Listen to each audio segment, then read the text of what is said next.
अपने आप में विलक्षण होती हैं, परंतु पौष मास की जो पूर्णिमा है ये इसलिए विलक्षण मानी जाती है क्योंकि ये दक्षिणायन से उत्तरायण की ओर बढ़ते हुए सूर्य को आलिक्षित करती है। माघ का महीना है, अर्थात आज पौष पूर्णिमा संपन्न हुई और आज ही से भारतवर्ष के असंख्य असंख्य धार्मिक नर नारी कल्पवास के निमित्त तीर्थराज प्रयाग में पधारते हैं। भगवती माँ गंगा है, ज्ञानमयी गंगा है, भक्तिमयी यमुना है, ज्ञानमयी सरस्वती है और भगवती राम कथा मंदाकिनी माना जाता है। राम कथा में यहाँ पर भगवती माँ गंगा है और प्रेममयी भक्तिमयी श्री यमुना जी है। तीनों की त्रिवेणी का संगम है। पूरा महीना विशिष्ट है, तो भी ये पौषी पूर्णिमा है और माघी पूर्णिमा है, ये दो पहला और अंतिम स्नान बहुत विलक्षण है।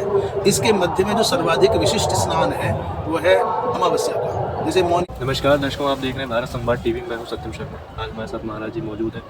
महाराज जी, आपका गुरुजनों के द्वारा निर्धारित नाम है ब्रह्मानंद सरस्वती। महाराज जी, आज का जो स्नान है उसका क्या महत्व है? हम अखिल भारतवर्षीय धर्म संघ पूज्यपाद अनंत श्री विभूषित धर्म सम्राट स्वामी करपात्री जी महाराज के शिविर से पूज्य वीर प्रदीप श्री प्रबल जी महाराज की स्मृतियों को सजाया भारतवर्ष की समग्र धार्मिक जनता को ये शास्त्रीय सिद्धांत के अनुसार अभिमत प्रेषित करना चाहते हैं कि 12 महीने की कोई भी पूर्णिमा हो, वो सभी पूर्णिमाएं अपने आप में विलक्षण होती हैं, परंतु पौष मास की जो पूर्णिमा है ये इसलिए विलक्षण मानी जाती है क्योंकि ये दक्षिणायन से उत्तरायण की ओर बढ़ते हुए सूर्य को आलिक्षित करती है। माघ का महीना है, अर्थात आज पौष पूर्णिमा संपन्न हुई और आज ही से भारतवर्ष के असंख्य असंख्य धार्मिक नर नारी कल्पवास के निमित्त तीर्थराज प्रयाग में पधारते हैं और 1 महीने तक निरंतर वो जो कल्पवास का संकल्प है आज ही के दिन लिया जाता है। इसलिए आज की पौष की पूर्णिमा बहुत विशिष्ट मानी जाती है। महाराज जी, आज किस देवता की पूजा की जाती है? देवता तो भारतवर्ष में जो सनातन धर्म की पवित्र धारा है उससे पांचों के पांचों देवता माने भगवान सूर्य, भगवान गणपति, भगवान विष्णु, भगवान शिव और भगवती दुर्गा, इन पांचों में से किसी भी एक इष्ट की पूजा अभिष्ट हो और शेष 4 का अंतर्भाव हो। तो ये विशेष रूप से प्रयागराज में पंचदेवोपासना का पावन तीर्थ है। अनेक अनेक असंख्य असंख्य तीर्थों का यह केंद्र है और मूल रूप से जो विशेष बात है वो समग्र तीर्थों का ये राजा माने जाते हैं। तीर्थराज प्रयाग सभी प्रयागों के राजा माने जाते हैं, सभी तीर्थों के राजा माने जाते हैं। यह भगवती माँ गंगा है, ज्ञानमयी गंगा है, भक्तिमयी यमुना है, ज्ञानमयी सरस्वती है और भगवती राम कथा मंदाकिनी माना जाता है। राम कथा में यहाँ पर भगवती माँ गंगा है और प्रेममयी भक्तिमयी श्री यमुना जी है। तीनों की त्रिवेणी का संगम है।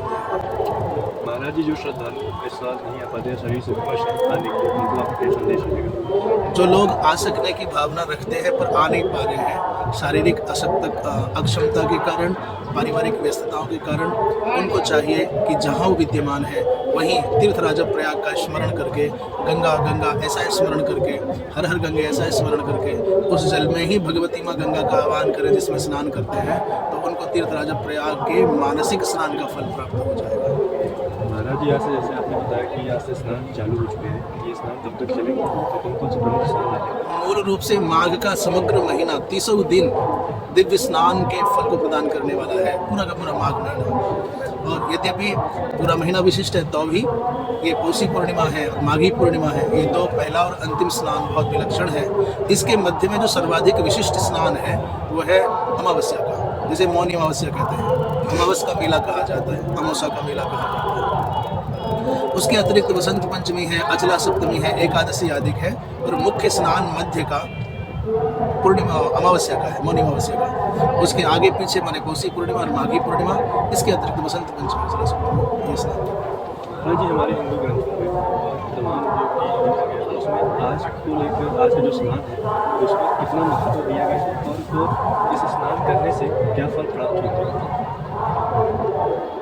हम समझते हैं आज का माने कोई भी पूर्णिमा पूरे भारतवर्ष की बात कर रहे हैं, हम प्रयागराज में बैठे हैं इसलिए प्रयागराज के गीत गा रहे हैं, वैसे नहीं है। काशी में हो, अयोध्या में हो, नर्मदा के किनारे पर हो, तापी के किनारे पर हो, गोदावरी के किनारे पर हो, सरयू के किनारे पर हो, अथवा दक्षिण भारत में सुदूर कहीं भी किसी भी दिव्य तीर्थ में, रामेश्वरम में हो, जगन्नाथपुरी में हो, चाहे द्वारिकापुरी में हो, चाहे बद्रीनाथ में हो, माने तात्पर्य कहने का पूर्णिमा तो किसी भी पूर्णिमा को किसी भी भारतवर्ष के दिव्य तीर्थ में स्नान करेंगे तो उसका अतिशय पुण्य होता है और तत्त तीर्थों के तत्त महात्म्य तत्त ग्रंथों में उल्लिखित है। इसलिए कहीं भी आप यहाँ नहीं आ पा रहे हैं तो जहाँ भी समय, जैसे पुष्कर में आप हैं तो पुष्कर में स्नान करिएगा, जैसे आप यहाँ नहीं आ पा रहे हरिद्वार है तो वहाँ स्नान करिएगा। तो पूर्णिमा का स्नान तो विशेष पुण्यप्रद है ही है। बहुत बहुत धन्यवाद महाराज जी, आपको बहुत समय संवाद टीवी दिया। मैं सत्यम शर्मा, आप देखते रहिए भारत संवाद टीवी। धन्यवाद।